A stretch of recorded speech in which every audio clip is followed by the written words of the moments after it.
Olá, boa noite, meus irmãos e meus amigos, que a graça e a paz do nosso Senhor Jesus Cristo esteja sobre a vida de cada um de vocês. Meu nome é Marli Moura, eu sou missionária da Igreja Batista Novo Horizonte, Natal RN, e estou aqui com você mais uma vez para meditar acerca da Palavra de Deus.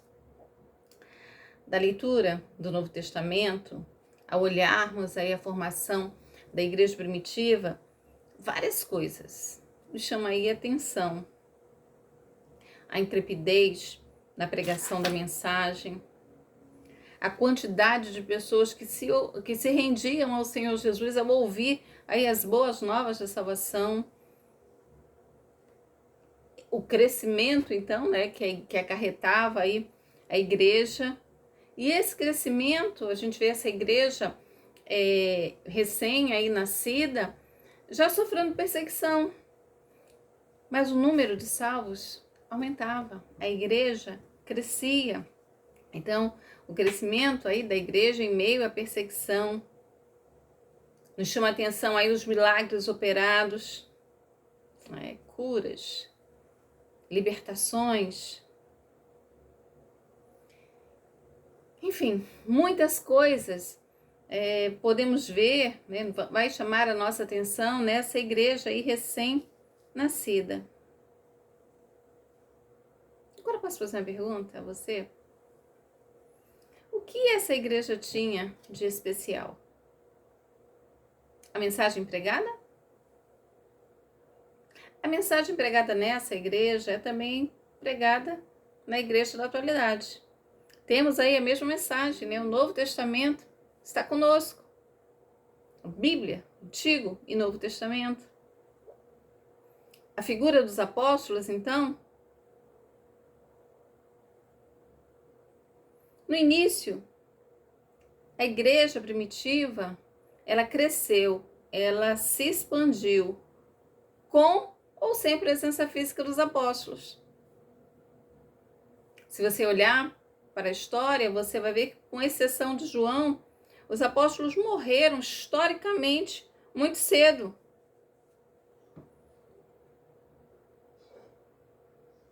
Então, o que fez dessa igreja diferente? A ação de Deus? Deus permanece o mesmo. Não há mudança nele, não há sombra de variação. Ele é o mesmo de eternidade a eternidade. O Espírito Santo de Deus continua fazendo uma obra. É o mesmo orientador, é o mesmo consolador, é o mesmo testificador.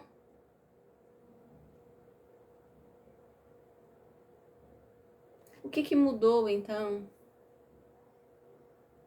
da igreja aí de Jerusalém para a igreja hoje da atualidade? Para a igreja onde nós estamos inseridos, né? Eu não posso ir longe, eu tenho que olhar para cá, onde eu estou inserida.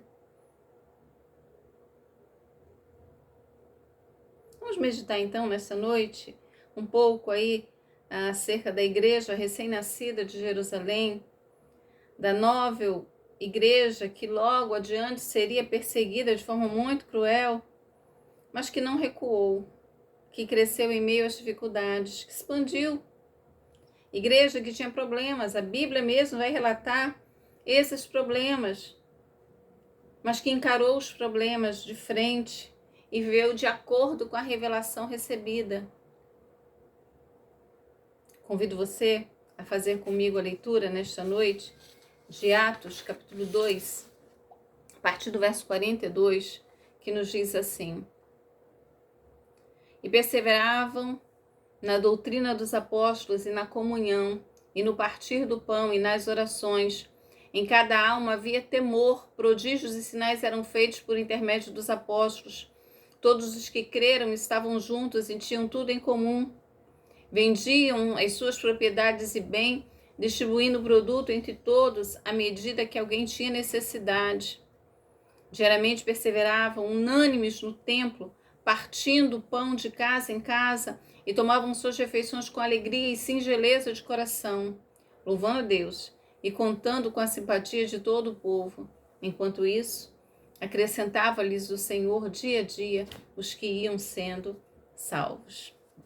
A primeira marca dessa igreja, você vai ver aí logo no início do texto, é que eles perseveravam na doutrina dos apóstolos e na comunhão, no partir do pão e nas orações. Esse é um relato de Lucas, não é? E ele vai dar aí no seu relato, ele vai apresentar aí um ponto muito claro acerca dessa igreja. Eles perseveravam. Sabe o que é perseverar? É ter constância na fé.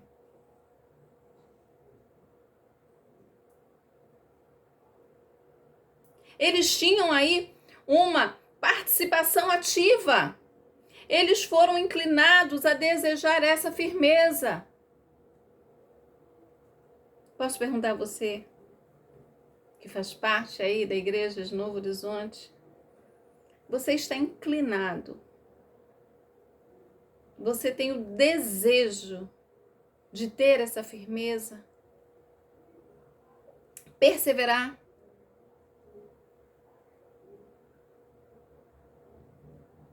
Se tudo está bem hoje, você está lá firme. Mas se as coisas não estão, você deixa de estar. Você deixa de perseverar. Se dá, se encaixa na sua agenda, tudo bem. Mas se não encaixa, não tem problema. Haverá sempre uma outra oportunidade. Eles perseveravam. Eles foram conduzidos pelo Espírito Santo a ter uma constância na fé. E eles sabiam que precisavam estar juntos, unidos.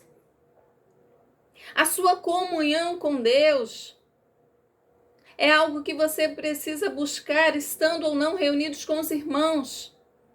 Mas esse que busca uma comunhão com Deus deseja e quer estar reunido com os seus irmãos.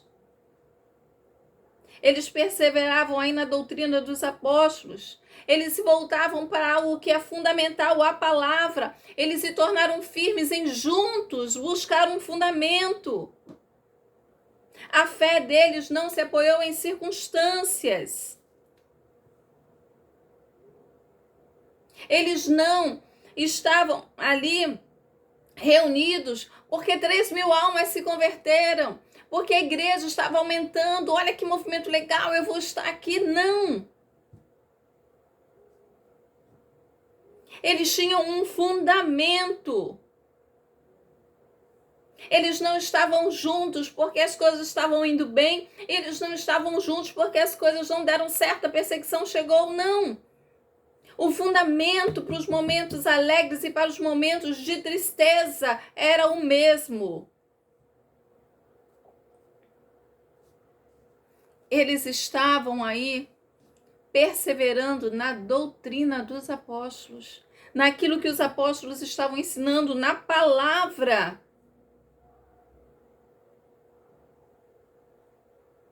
E por estarem assim, eles procuravam viver em comunhão, a koinonia.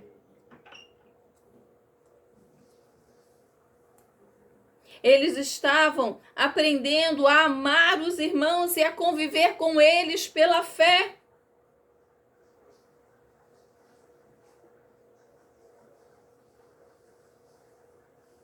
E isso, meus irmãos, são fundamentos da igreja.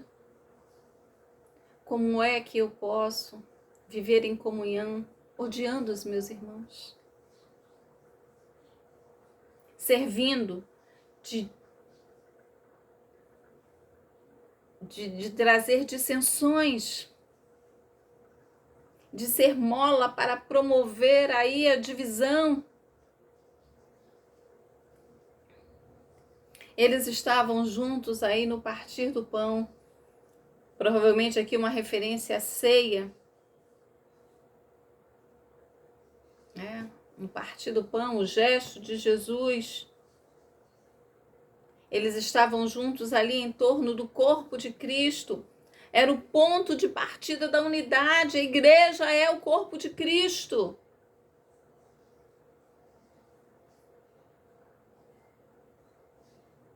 E eles estavam juntos nas orações. Meus irmãos, como nós oramos pouco.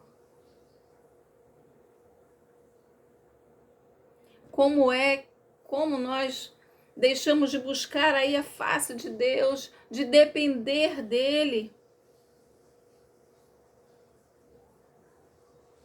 Como é que a igreja vai permanecer forte diante do dia da adversidade?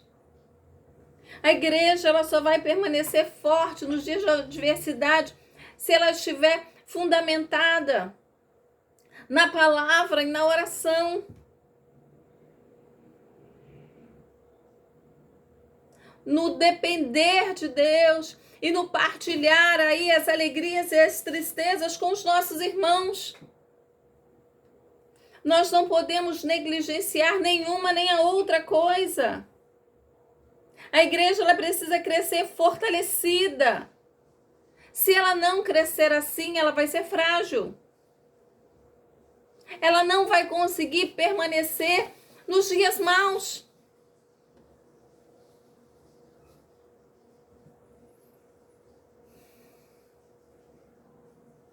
Mas diz mais. Vai dizer que em cada alma havia o temor.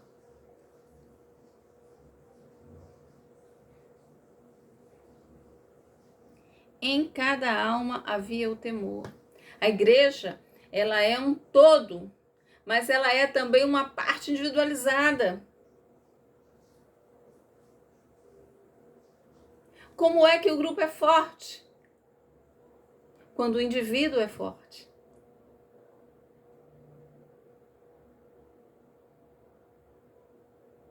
Uns tinham temor, outros não.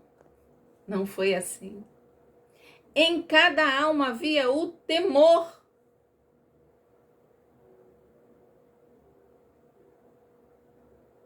As pessoas hoje vivem sabendo da existência, eles sabem da existência de Deus, mas vivem como se ele não existisse. Sabem que Deus é um Deus onisciente, mas vivem como se pudessem esconder as coisas de Deus. A presença de Deus precisa nos causar temor. Aqueles homens, eles estavam empreendendo uma caminhada ao lado do Senhor, com o Senhor.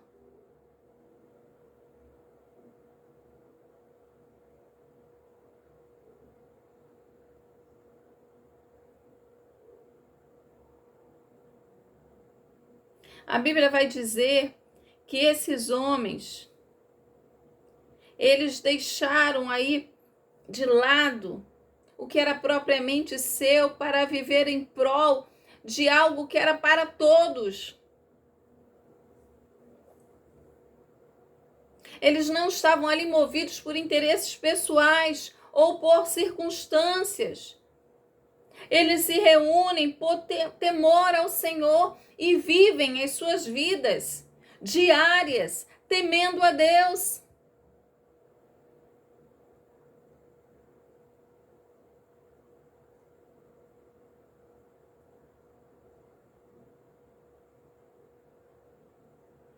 E quando se reuniam, é claro que o Senhor se mostrava, se revelava. Os sinais e os prodígios é a confirmação disso.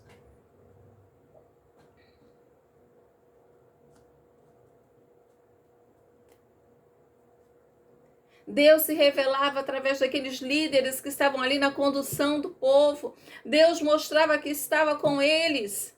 Mas note que o texto que vem antes é que em cada alma havia temor. Não era só os apóstolos. Essa vida não era só dos apóstolos, era de todos.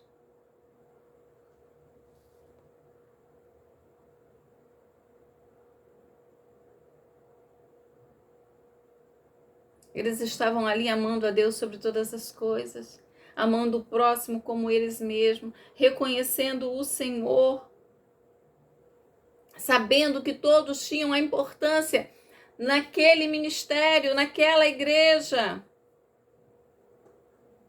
A igreja tinha um propósito em comum.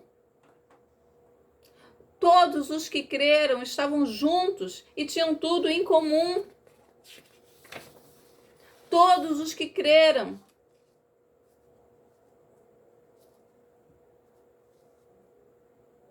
Pessoas distintas, pessoas diferentes. Eles creram e vivenciaram uma só fé. Eles tinham tudo em comum.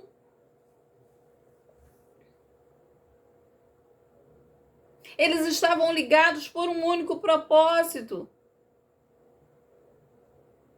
Eles estavam ali vivendo para a glória de Deus, para anunciar a mensagem. E eles cuidavam uns dos outros, distribuindo à medida que alguém tinha necessidade, para que no corpo de Cristo não houvesse nenhuma necessidade. Para que todos estivessem ali juntos para alcançar aí um objetivo maior. Diariamente, eles perseveravam unânimes. A perseverança, volta aqui para o texto, é apontada como uma atitude coletiva. Não eram só os apóstolos que estavam ali diariamente, não. Era uma constância. Era algo simples. Os espaços sagrados, quer sejam o templo, quer sejam a casa, eles estavam juntos num mesmo propósito. Mas como é que uma igreja vai ser forte, atuante, se os seus membros no culto demonstram aí aquele louvor, aquela adoração, aquela santidade e vivem nos seus lares como se fossem incrédulos?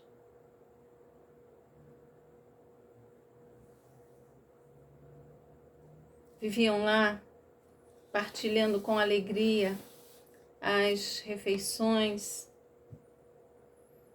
louvando a Deus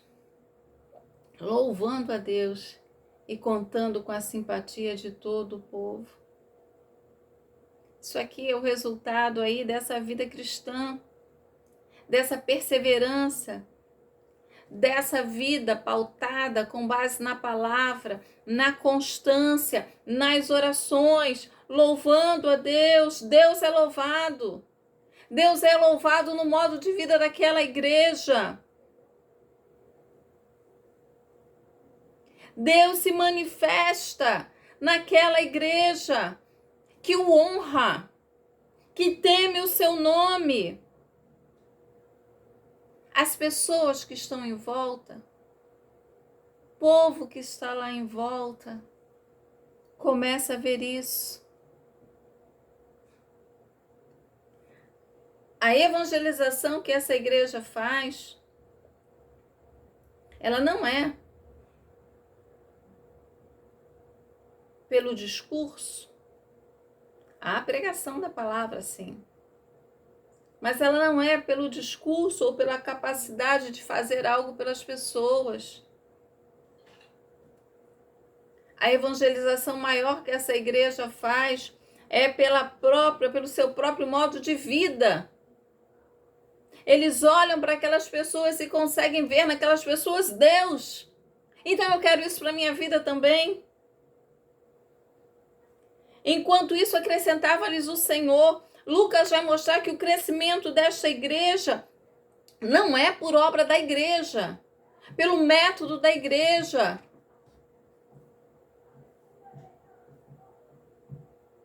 Mas a igreja que dependia do Senhor, que vivia para o louvor, que vivia para a honra, que vivia em comunhão, essa igreja o Senhor acrescentava. Era o Senhor que acrescentava, a igreja só deveria viver o evangelho. Aquela boa nova. Dia a dia, o Senhor ia acrescentando os que seriam salvos. Diariamente eles viam isso. Deus curando as pessoas do pecado, libertando pessoas da opressão do inimigo. Aquela igreja vivia a liberdade, Cristo a libertou. Então as pessoas queriam isso para as suas vidas. Era uma igreja que vivia na dependência de Deus. E quando se vive na dependência de Deus, Ele se encarrega de fazer o restante.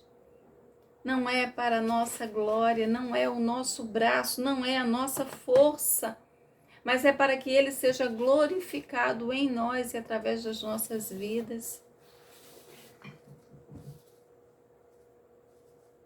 Posso perguntar uma coisa para você que congrega aqui comigo? Qual é a razão de estarmos tão diferentes? Por que tantos modelos nós vemos hoje? Por que tantas tradições? Tanto ajuntamento em torno de personalidades que não é Cristo? Por quê? Por que tanto conformismo com este mundo? Por que tanto mundanismo dentro da própria igreja? Por que tanta falta de consciência de pecado? Por quê? Que igreja é essa que somos hoje? Tão distante da igreja que Deus deseja que sejamos. E eu estou falando da minha igreja. Precisamos voltar os nossos olhos para Deus e para a sua palavra. Tirarmos os olhos de nós mesmos, redescobrirmos aí esta vida comunitária, a comunhão com Deus e com os irmãos, algo que nos dê prazer de fazer, prazer de estar, que não seja um peso, mas que seja uma alegria. Lançar fora o pecado, deixar que a palavra limpe, purifique.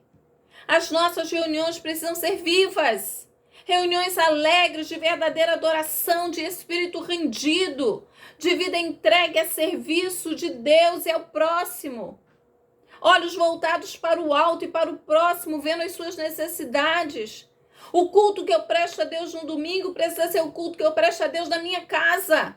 Quando eu estou só com a minha família ou quando eu estou com outros. Que igreja você quer ser?